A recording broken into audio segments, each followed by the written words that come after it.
So, hi Daria, welcome to the podcast. I'm really glad to have you here to talk about the current situation in Ukraine.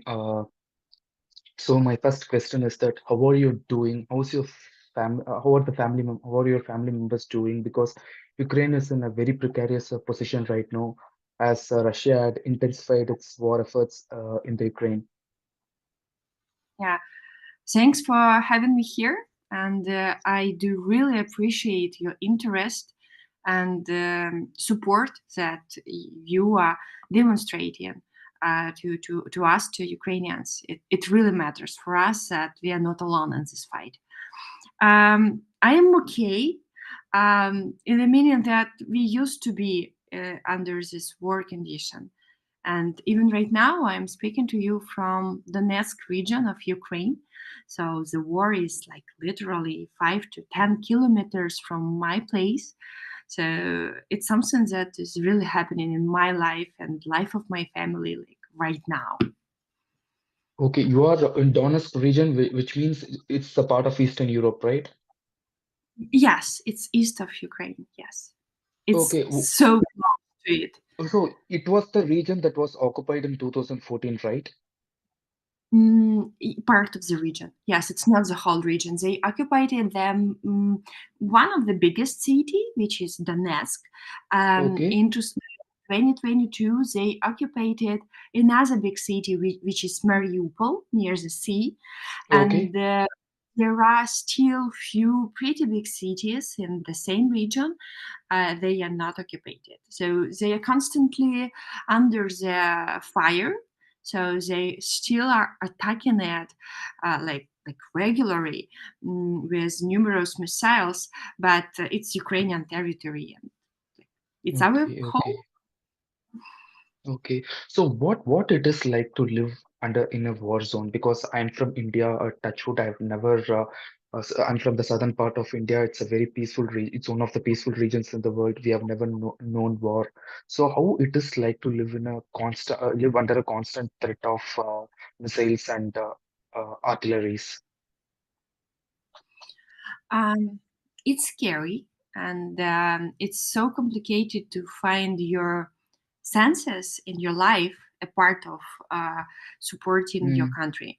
So it's really something that impacts you very much, and not only in the matter of physical danger, but also in the matter of your psychological condition, because it's so complicated to live under such a mm, unpredictable and unsafe condition. Our life changed very much in 2014 when people who used to think were our brothers, it's really was the name, we call them like brothers because we are neighboring, and a lot of people they have families like mixed of these two nationalities, so so thousand they years have of some. shared is a thousand years of shared history is there, right? Yeah, and when it happened like 10 years ago, it was something that really changed our like perception that when I was a school child and we were learning all this nuclear weapon like strategy that we canceled it, we don't want to handle it. I was so proud. Like I thought at that moment that we are living in a civilized world of 21st century, that we don't really need nuclear weapon, and my country was pioneering this rejection of it.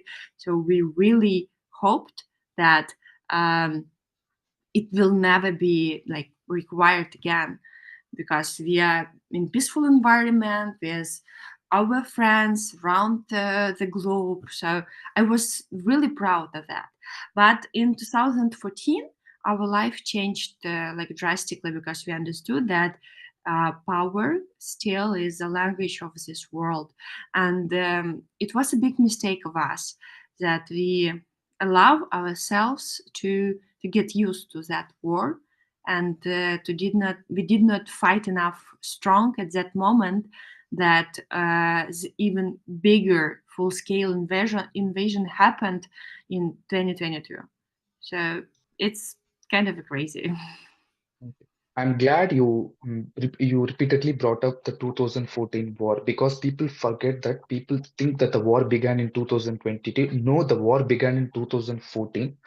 So why the Ukrainians have convinced the rest of the world in 2014 that Russian aggression would keep continuing?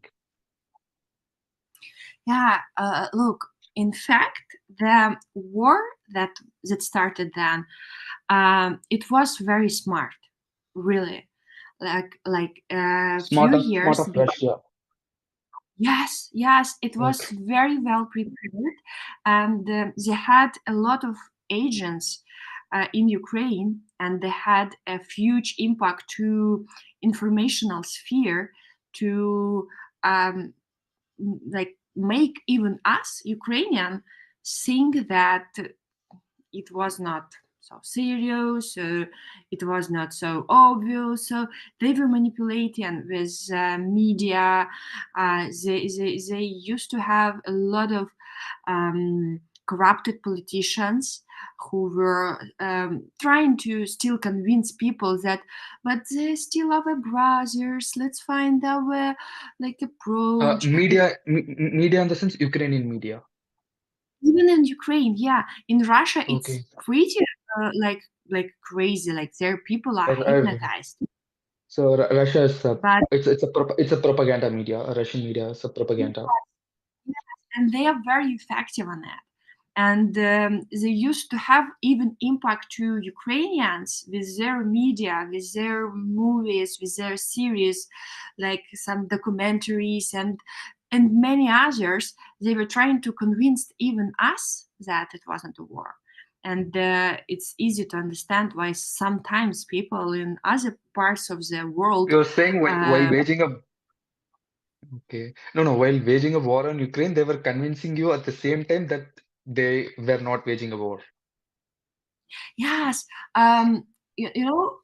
Ukraine is pretty big. Like it's, Okay. if I'm not mistaken, it's something like 1,600 kilometers from It's bigger than France. It's the largest country in Europe, if you discount yeah. Russia. Yes, yes, yes. So it's pretty huge, and they occupy part of it, and they try to convince another part by media sources, by propaganda, that this is like a conflict, this is something internal happening. So there were a lot of things that make some people, and even in Ukraine, to think that maybe it's not Russia, maybe it's something else is happening. Okay. Are you saying this people are falling for the Russian propaganda? Are those people ethnic Ukrainians or ethnic Russians? Um, it's complicated in in that sense that we are very much. Sometimes some families are mixed, so Yeah, people I might receive. completely understand. Yeah, Yeah, I'm from India. We have our own ethno-linguistic dynamics. I completely understand that, which sometimes the people in America and UK fail to understand. yes, yes, yes. That's why some people might receive some information from Russian media, and they might Mm. think that something might be goes wrong. And at the same time, their propaganda also tried to convince us that our politicians were bad. So we were focused on our internal democracy processes at that moment, and by telling that Russia was very smart by in their approach, how they prepared to that war. So they had some forces that um, made Ukraine to cancel our army. So we said, okay, we don't need an army. Let's have some very small, like contracted part, but we don't need regular army. When was this? Before 2014? Yes, like in 2012 or 13, like right before the war started. So it was kind of a big preparation part. in terms of information, in terms of military infrastructure. Um, we have this long-term relationships about gas and petrol and all this stuff with Russia. They have a lot of resources, it's true, and we were buying some gas from them, like natural gas or something. And since Ukraine is not so rich country, we had some debts and we have to Rich in pay. resources, rich in resources or Yeah, economic, rich in, you're saying not rich in terms of economy. yes, yes, yes, not as rich as Russia is. So we were buying gas Okay, from them. We needed to pay for this gas, and we were like running out of money. And they say, "But it's not a problem. Give us your like weapons, your rockets, your missiles, and give us your helicopters and something like that, and we will accept your military as payment for that gas." are you criticizing the Viktor Yanukovych government, or are you just criticizing the Ukrainians as a whole? Look, Viktor Yanukovych right now is in Russia. So it's obvious that he has chosen his part.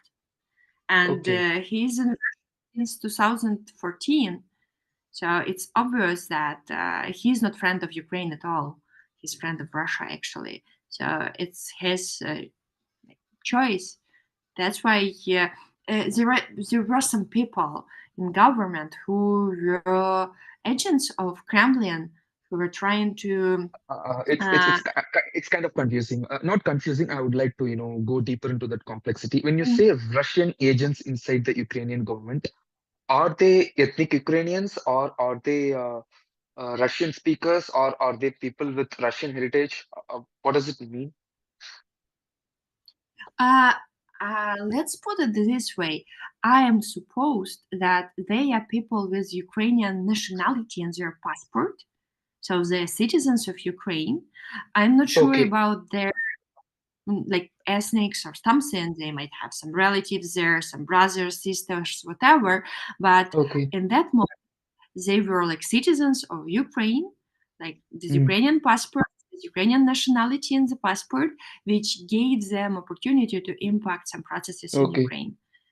But okay, okay, what their motivation was probably money or some interest or okay, okay. anything. Not sure. Okay, no, no. Why I'm asking this is that a lot of people around the world think this is just a family feud. We just have to stay away from it. Let them solve it among themselves. So that's why I asked you. Yeah, I can assume that it might be complicated. It is sometimes even complicated for Ukrainians because even being a Ukrainian, you might have some relatives in Russia. But you Yeah, know what? In 2022, many things were like drastically changed for us because in that moment, when the full-scale invasion started, it was no gray shadows anymore because the, it the became Russia or black. So you are supporting okay, Russia. okay. This So the moment between. Ukrainian identity has been strengthened after this invasion. Yes, absolutely. And I know even people from different nationalities who came to our side of this war and who said, Okay, okay, I might be from Moldova or Georgia or Belarus or any other country in the world. There are people who joined international legion. So there are people, even not being like ethnically Ukrainians, they have chosen their side of this war. And this is the most important because most probably it was our fault in 2014 and the upcoming years that we were tolerating it. And we were not okay, strong enough in our decisiveness to fight.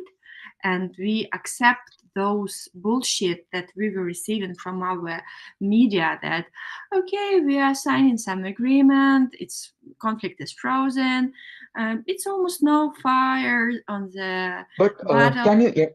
can you entirely fault the Ukrainian government in 2014? That was in ruling in 2014 because the West was not as united as it is today. Yes, that's true.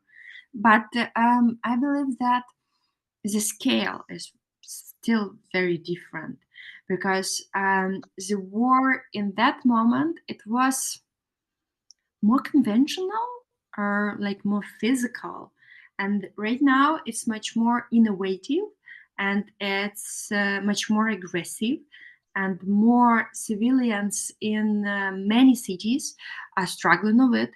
So why using all those airstrikes and all those missiles? They can attack people in any part of Ukraine, and many civilians are struggling with it.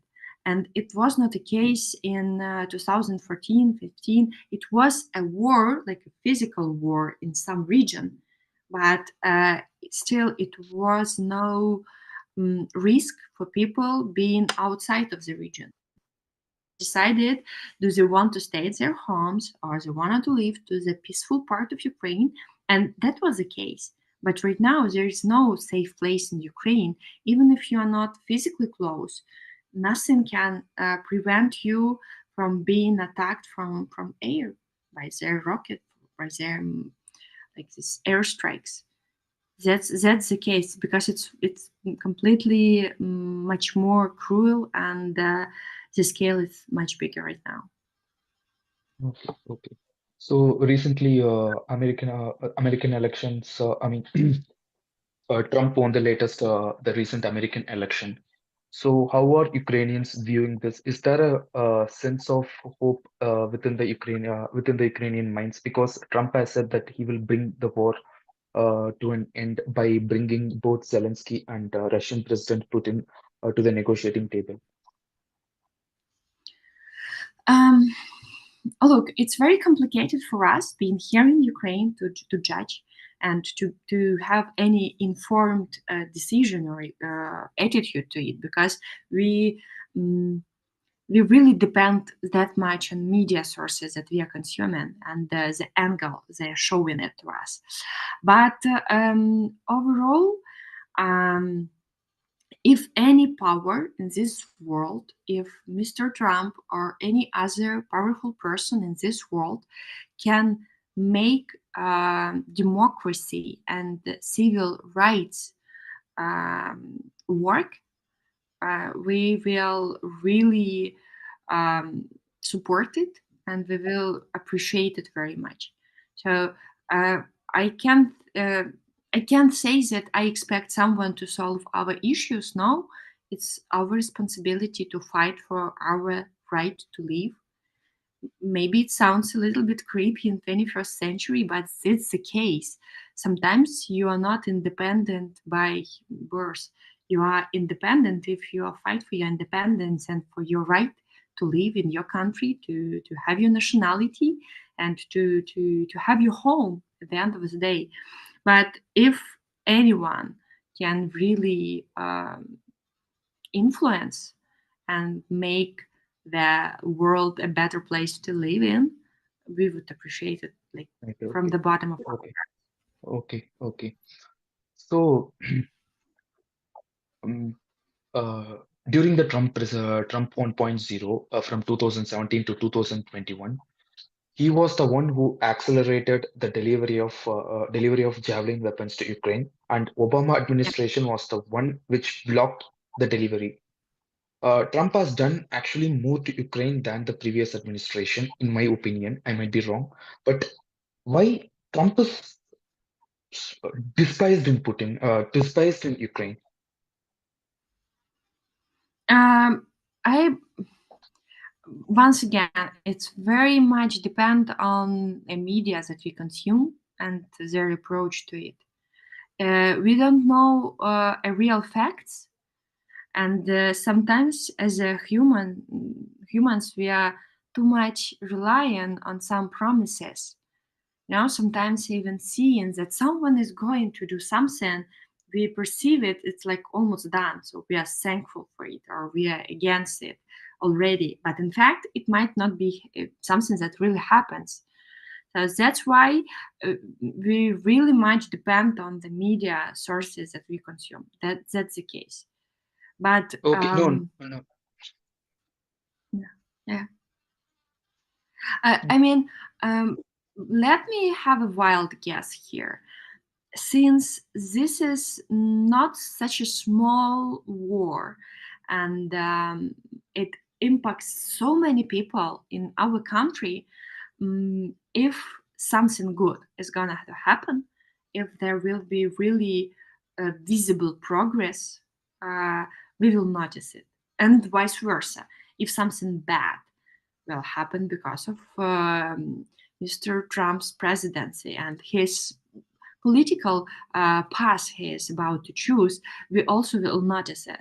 And right now, this war is much more on social media. So, in users generated content, we are much more empowered right now than we used to be 10 years ago to share news with the whole world via Twitter, LinkedIn, and other platforms. So, I believe it will be visible. So, my guess here is that time will show, and we will notice it very soon, and people will spread this information. So we will have much more information to judge and to evaluate the impact. Okay, okay. So recently, North Koreans have sent their troops to Ukraine to fight the war along with Russia. So how was this viewed in Ukraine? So do you would Ukraine consider that North Korea has declared a war on Ukraine? Mm, being honest, I speak a lot to our soldiers and to other people living here in the east of Ukraine, and Interesting. I did not notice any kind of hysterical view on this. So we get used to it.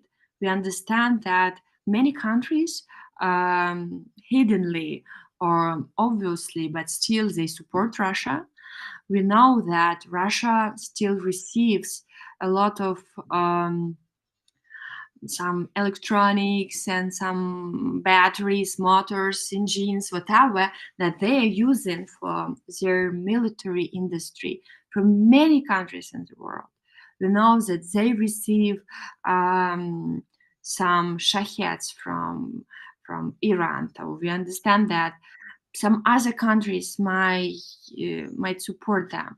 So it's not something that it like it's always a threat for us here in Ukraine, but it's not something that surprises us because we understand that there are people who support peace and democracy, and I personally call it civilized world. Yeah, the world of innovation, the world of science, the world of democracy, the world of support, the world where we took care about like ecology, about all this nice stuff to take care of. And there are some countries who support like power and who really thinks, even right now in the 21st century, that it's okay to challenge borders or it's okay to start war. So it Okay, exists. okay. Okay.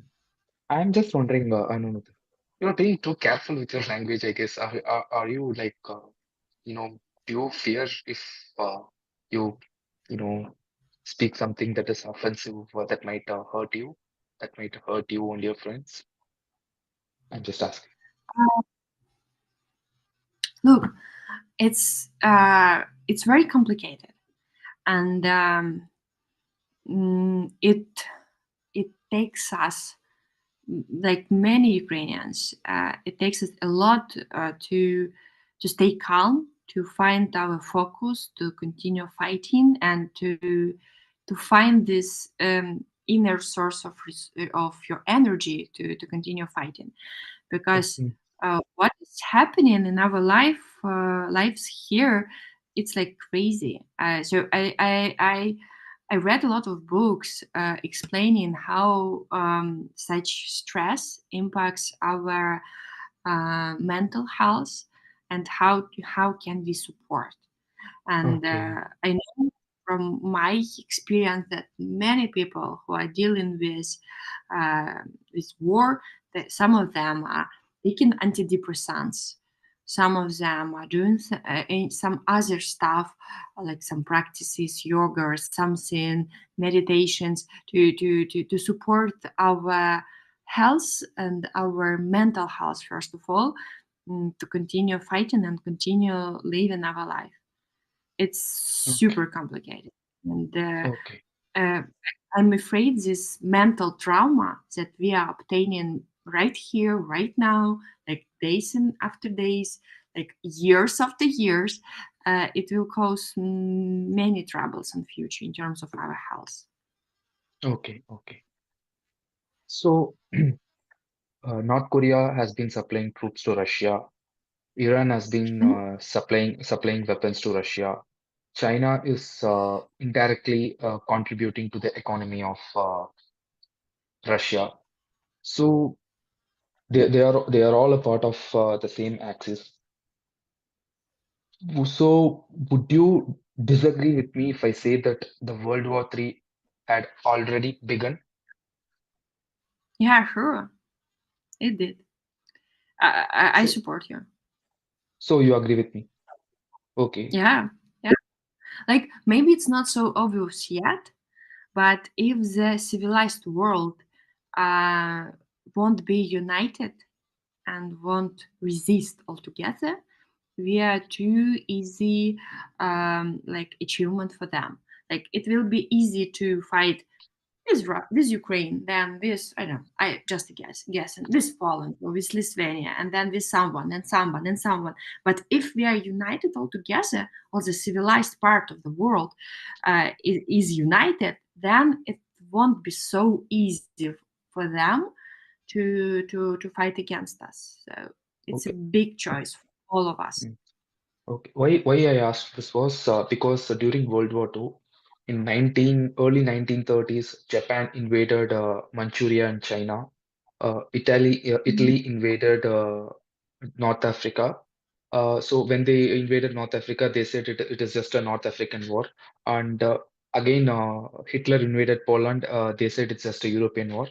And finally, when Japan attacked Pearl Harbor, it became a World War II. So Yeah. I'm really afraid that we are heading down that road. Yeah, it's true.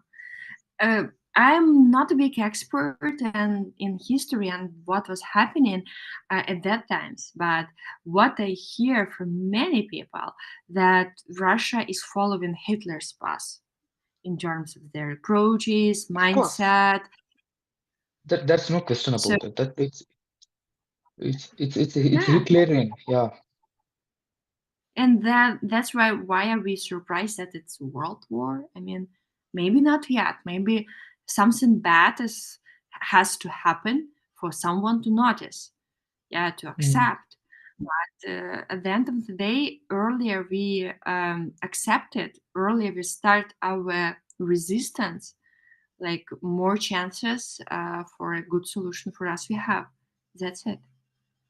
You can close your eyes, don't read news, like ignore it, but at the end of the day, at some day it will like knock to your No, no, door. no. It's not going to go away. If you keep ignoring, it's not going to go away. Yeah, absolutely. And this Mm. is the biggest mistake that we as Ukrainians we did in 2014. It was some situations happening in some cities, but then we overcome it. For example, at that moment I was living in Kharkiv. It's the biggest city in the east of Ukraine, and it was some there were some people, like unknown people, who came to our city at that moment, and they were declaring that they are Russian world representatives or something like that. But it was not like our friends or something. So it was some unknown people who just came at that moment. But then at the end of the day, we overcame that protests. We demonstrated that we are European city and we want to democracy work in our region, and it like stopped. So at that moment, war did not start in Kharkiv, in east part of Ukraine and in our city. And some of us we just say, okay, now I can live my life. We did our thing. But we forget that something was already happening in Donetsk. And this is the mistake that we paid for in 2022. And I would like to warn everyone. So we did this mistake. We ignored the war in 14 and it started like with a huger scale in 22. So if you are mm, smart enough not to go our path and not to repeat our mistake, please notice this war already. Don't wait it to knock to your door. Okay, okay, okay. For example, so if Putin calls Zelensky tomorrow and says to him that we will stop our war in Ukraine, and in return you should shed your desire to join NATO and EU, will that be acceptable to Ukrainians? Mm. Look, in our constitution, we have a chapter that says that Ukrainian territory is undivided and like it's a whole as one country. So we understand right now that Ukraine is something we used to know in 1991. So if any kind of territory will remain occupied by them, it will be a problem, I'm afraid. There are some examples in history when, during the war, to make the war stop, people have to accept to give some territory, but Yeah, it's not something like that is so easy for us as Ukrainians to accept. I have a friend of mine who is from Luhansk. Luhansk is a city close to Donetsk. It's the same part, and they have their home there. So they were evacuating from Luhansk in 2014, and they have like their grandmas or parents there, and they want to have their home. They want to come back home at one day. Okay, it took them already 10 years living without their home, but still they want to come home. So if anyone ask us to give some territory to Putin, I'm afraid it might be a complicated decision for all of us. But okay, I can judge, at least from my perception, I believe that joining NATO and joining EU is absolutely clear focus for all of us as Ukrainians. okay, So it's something that we will support. okay, okay. So when you say that Russian occupation of Ukrainian territory is unacceptable, do you include Crimea in that category? Absolutely, Crimea is part of Ukraine. Like it was annexed. So annexation is kind of illegal occupation, and this is something. Yes, in that moment, Ukraine was not strong enough. In many aspects, in military aspect, in political aspect, in social aspect, we weren't strong enough to fight for it at that moment. But at the end of the day, Crimea is part of Ukraine, at least as it was agreed, like internationally, our borders in 1991 when Ukraine declared our independence. I don't think that I really want more people to die for it because we are paying for this fight every day by people's life. Um, so it's kind of a complicated decision what to choose to save people or to follow your constitution. But in our constitution, we have a chapter that says that the territory of Ukraine is undivided. Uh, Everything that we know as Ukrainian in 1991 is our territory. Okay, okay, got it.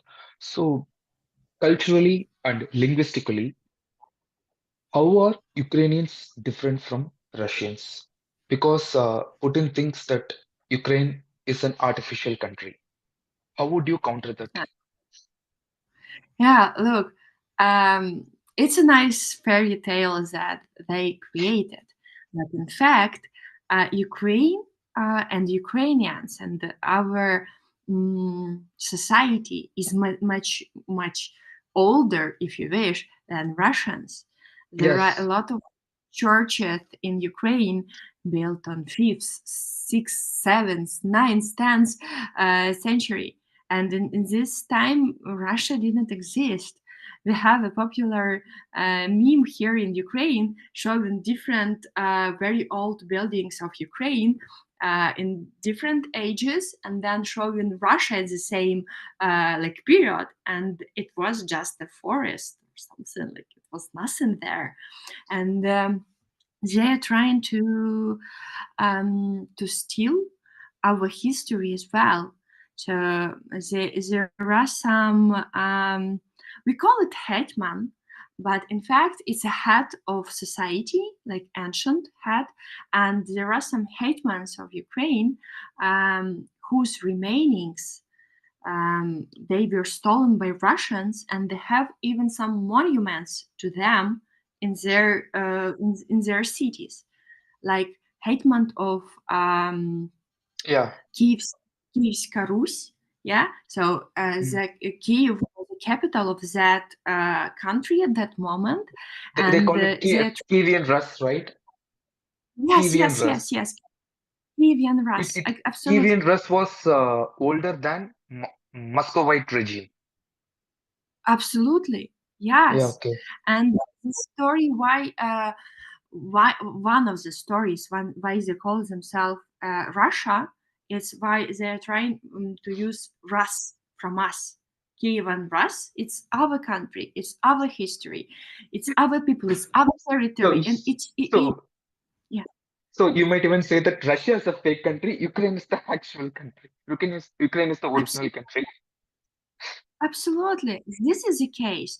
And it's that moment when Russia did not exist at all. By the way, it was a son of one of Kiev and Rus hetmans, like heads, who created this kind of a city, and then they started to develop to the country. So it was our mistake that we created it, actually, like back then. But my main idea here is that Ukrainians as a nationality, we were like impacted very much by Russian propaganda, and many centuries they were trying to convince ourselves that we do not exist at all, that we are part of something bigger, some bigger part of Moscovia or something like that. But we have nothing to do with Moscow. And even if 10 years ago, 11 years ago, we had friends, we had colleagues, we have some relatives there, after 2022, we have nothing to do with them. We have nothing in common. And by 2000 our after 2000. uh, 22, actually in 14th it started, but even then we had some like we were tolerating it at some point Okay, got because it. the scale is much smaller, and some we were still, some of us we were still using Russian language, some of us we were still working in international companies, and we were having colleagues from Russia, and we were tolerating them somehow. So it was like a So, smaller scale. so before this war, there was this free movement of people between Russia and Ukraine. Sorry, come again. No, no, before this war, was there a free movement of people between Russia and Ukraine? Yeah, absolutely. It Okay, we did not okay, so it was a border, but okay, with Ukrainian passport, you can easily go to Russia. okay. It was It, not it, that complicated. it's like USA and Canada. So you don't need visa for it. You need to get any kind Mm. of permission. Okay, you can't go and work and live there with your passport. You need to receive some permission for it. But if you want just to visit, up to 90 days, so it's easily accessible. And I even remember the times while living in Kharkiv, it's east of Ukraine, in 40 kilometers from us. It is a city called Belgorod. It's Russian city. And prices in Russia were higher. So people from Belgorod, they just drive in their car these 40 kilometers to Ukraine, to Kharkiv, for shopping, for restaurants, for cinemas. So it was so easy for us to interact before the annexation of Crimea in 2014 and before the war in Donbass in 2014. So we stopped it only in 2014. Okay, okay. All right. I understand. So I'm just curious why Putin is so obsessed with Ukraine in a way that is not obsessed about say a Georgia or a Belarus.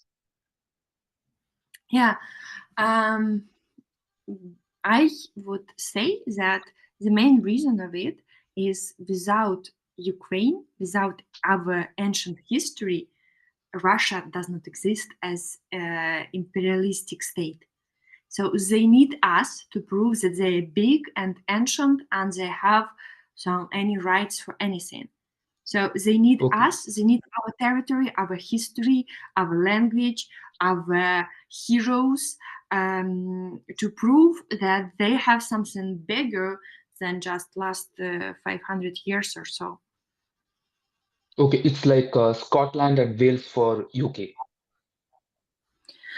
It's difficult for me to compare, but it's something I was thinking about a lot of when this full-scale invasion started, and I investigated it, what was happening in our history, and I was visiting one of very ancient church in Kiev, in our capital of Ukraine. It is called Sofia Kievska. It's very ancient church, and uh, first of all those murals, all those paintings on the walls, it's in Ukrainian language, and it is from 11th century, proving that Ukrainian language itself existed at that moment. It is ancient Ukrainian, so it's not like 100% what we know now, but it is Ukrainian. It's obvious there. And there were some remainings of some heads of our governments at that moment. And there was kind of interactive stand explaining that there are missed remainings stolen by Russia, and most probably some remainings are in Russia in some of their museums or churches or whatever. And I was wondering, like, why do we need it? Like, it's remainings of someone living like many years ago. Like, why do we need it? And then I like investigated that they opened during already a war between Russia and Ukraine. They opened a monument in one of their cities to our um, hetman, to head of our like government. Like, I get like, why do you need it? It's so strange. If you say that we are your like enemies, why are you opening monuments to our historical figures? And this make me think that they really need our history and our culture to prove that they are mm, kind of a valuable, or they have a growth or something. So they need our history. And from another angle, there is another part of the story. They are attacking right now, and they are trying to occupy right now very rich by natural sources regions. So we have a lot of natural resources in the U- regions. Ukraine is the only country in the world which reaps harvest uh, two seasons in a year, right? Correct? It might be a case we have a lot of fields. Like Ukraine is, we don't have that many mountains, and and the territory is Yeah. huge. The So name Ukraine, the name Ukraine itself means flatlands, right? yes, yes, and we have very good for agriculture soil. During the Second World War, Nazi were trying to stole soil. So they have like a soil transporting to Germany or somewhere, like soil. I mean, Ridiculous. just Oh, yeah. And they stole in this case, they no, no, the Nazis stole a lot of artifacts and arts from France, yes, and yes, I mean, stealing soil is looks ridiculous to me. but it's very good for agriculture, and Okay, that's why our agricultural sector is so much developed. So big, flat, good soil. So it's something that could be used. But if when we look to the territory that is currently occupied, and then if we open from geography lessons from school the maps of natural resources distribution in Ukraine, it will be very much similar. So like historically they are trying to get our rich history, but right now right here they're trying to get rich nature, so resources. They are not so stupid on it. They are not attacking like empty places with nothing special. They are attacking territories that might be useful for them, to give them access to the sea, to give them natural resources, to give them to control our agricultural sector. So they are doing a lot of smart things in terms of war and occupation. So they are not so easy ones. okay. So after this 2022 invasion, the European countries, UK, France, Germany, yeah, and the Eastern European countries like Poland, Lithuania, and Latvia, they have all increased their defense spending. Why you took this aggression from Russia to spur their defense spending? Why they did not do this in 2014? Yeah, absolutely. That's the question. And my personal observation is also that by this war, we are not just losing territory, people, money, whatever. We are, and globally, we are losing progress, because while we are spending, all countries, all civilized world right now is increasing their expenses for their military budgets, and the same money might go to scholarship, to industry development, to science development, to medicine, to many important things. And by this war, we are not just losing Ukrainians or our territories or our buildings or whatever, we are losing the progress of the whole world, because we are focusing on our military sectors and our ability to protect our countries, not only in Ukraine, but in many countries. We are focusing on our ability to defend just in case, by losing focus on other things that might be developed.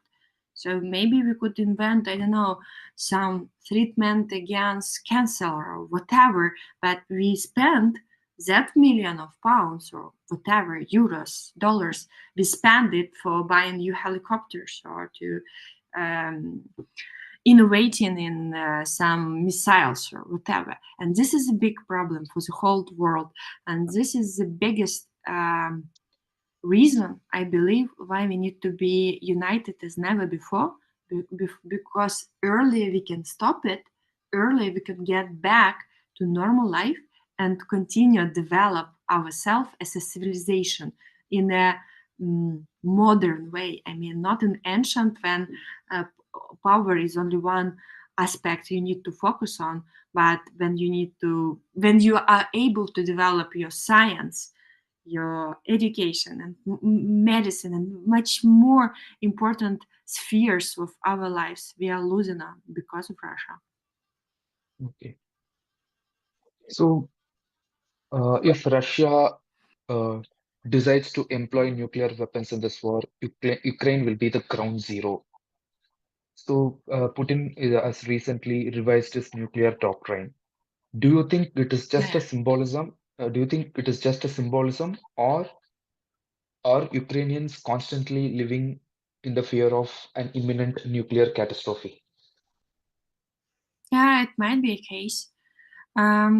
It's complicated to constantly live in a fear of anything. So we, as human beings, we are very adaptable, and all of us, more or less, we accept that we might die because of nuclear war. um, Sometimes we are more optimistic and we think, okay, maybe it's not like a war, but maybe it's just a tactical nuclear weapon in some region, meaning that some other regions might survive. So, okay, we have some odds to be alive still.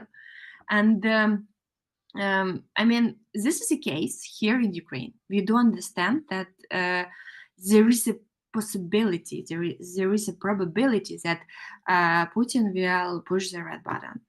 And does he need Ukraine to have like to get a ground zero? I don't know what for. Will he win out of this, or maybe there might be some consequences to them, like in a bigger scale? I don't know. Honestly, I don't know, but it's something that we accepted. I can I can Okay. be sure of that. Okay. I read some stories which said that when Russia invaded eastern Ukraine in 2022, when Russia launched its invasion of eastern Ukraine in 2022, Mhm. Yeah. uh, there were, I mean, women were instructed to make themselves less attractive and stop using makeup to protect themselves from the predatory behavior of Russian soldiers. Is that story true? Um, I would say that I don't.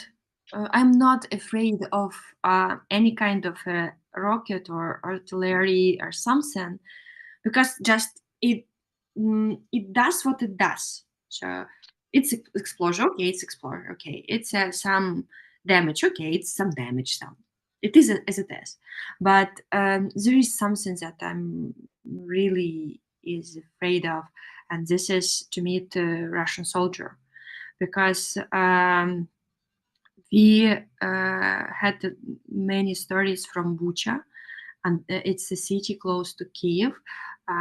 It was occupied, and there were a lot of people killed and tortured Right. And um, raped. and raped. Yes, and to understand that it's not only about attractive women to be raped; they rape children of 6 months to old lady of like 70 something years. So it's not about being attractive, and the rep No, no, no. man. I'm not saying about attractive women. I'm saying women decided to make themselves less attractive. I mean, I read in stories this like that. in this case, it's not about like beauty or something. It's about Okay. being wild by their nature, being uncivilized, and being able to do such an evil things to people. So I mean, this is most probably the worst thing I can imagine is to meet Russian. This I is the see. book. I read this book. This book, I read that story from this book. I see. I see. Mm, it's not my observation, but I can like sincerely admit that it's the worst part of this war when you understand that. So it's not so like obvious to be afraid of some metal part, like rocket missile. Like it's just some something that without people can't hurt you, but the ugliest thing that people can hurt you and people are hurting. This is Okay. something crazy. Why do the Russian soldiers use rape as a tool to threaten and intimidate the occupiers?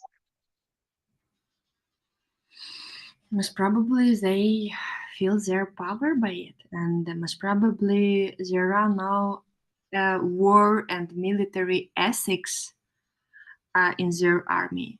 Most probably they were receiving the same attitude towards themselves in different situations in their country. So when they go to another country, they are trying to express themselves in this way to feel that they also have some power. So maybe they were intimidated by someone at their homes, and they, when they come to our homes, they were trying to do something bad to us as well. Okay. Mm, It's crazy, but okay. I've heard some stories, some comparisons between the current state and the World War II, and some observations that even Nazis were not doing such ugly things in Yeah, yeah. cities. They I read one interview of an old lady. She had lived through World War II. She had lived through Holodomor. She Mhm, had seen it all. She is a 98 year old lady. She said that mhm. even the Nazis were better than the Russian soldiers. These Russian soldiers were terrible, are terrible monsters. Uh, yeah. Yeah, that's the case because those stories that we um, read and we hear from Mhm. people who live in occupation, it's crazy. In 2022, I was evacuated to Switzerland by my employer, and I was protected for that 1 year, like 10 or 11 months or so. Then I came back home, and my biggest inspiration to work as a volunteer here in Ukraine, and it was not like inspiration in a good sense. It was kind of a push, like huge push from inside myself. Uh, to start doing something good for people, to help society, to become a volunteer, and to work on some humanitarian projects, because I when I realized what was happening in my native city during the occupation. So when all those stories became like publicly available, because when it was in occupation we didn't know what was happening there. Information was closed, and there was no connection with people. There was no telephone, no internet, so they cannot share what was happening in the city when it was occupied by Russians. But when it was deoccupied and we came back home and we asked people, and we seen what was happening, we seen all those ruins, all destroyed, demolished buildings. We realized that the really ugliest and craziest things were happening there. And this is something I do not really wish to any person in the world to feel and to go through. It's awful. Like Okay, honestly, okay. it's awful. Mhm. Okay, when did the invasion begin? 24 February or 22 February? Yeah, they started the full-scale invasion on February 24th, Okay, so that's not 2022. okay. Yeah, So on yeah, February 24th, 2022, when Russia yeah. launched its invasion, what was going through your head? Were you frightened about the safety of yourself and your family? How did how did the day unfold for you? Yeah, it's the scariest moment of my life, and Okay, I hope it will be still the scariest. I don't want to live through anything more scary. It's just imagine yourself or anyone in my shoes. The day before, I was working in office. I was working for international company. Yes, the war was happening in my country, but all the news were trying to persuade us that there are some agreement. It's almost okay. It's kind of a frozen. It's something that we get to use to live with. And I was going to bed, and I had my alarm in the morning at 6 to go to office, to do my best, to work, to achieve, to blah blah blah. But then in the 4 in the morning, I woke up from the huge explosion from my like window. I can see it from my window, and it was obvious that the war started. So like in 1 second, you realize that anything that you were living, uh, you were dreaming about, you were thinking about, you were um, aiming towards, nothing matters. Like, you don't have to go to office, you don't have to do your work, you just need to survive somehow. And it was so unpredictable, so scary, so ugly, so awful. And like, I mean, it's the worst period of my life, and I think that many Ukrainians will agree with me that it's Okay, the most awful things that is happening. okay, okay. How this war has changed you as a person? Has it given you a different perspective? Has it made you understand human beings better? I hope so. Look, uh, the whole 22nd year, I was in a peaceful Switzerland. I was working there. I was in vacation, and I was learning a lot about my country, about my culture, about war, about my people, what was happening, who are real heroes, what are we doing, what are we going well, what were we doing wrong before, so we let it happen. And I. mm, I have to admit that there are some positive aspects of such big stresses. I don't really wish to anyone to go through it, but sometimes when we There's no go choice. out of, yeah, when we go out of our comfort zone, and when we um, have this, I don't know, stress to think about your life, your country, your nationality, and it really changes us. I understood many things about my country, about my history, about my national identification.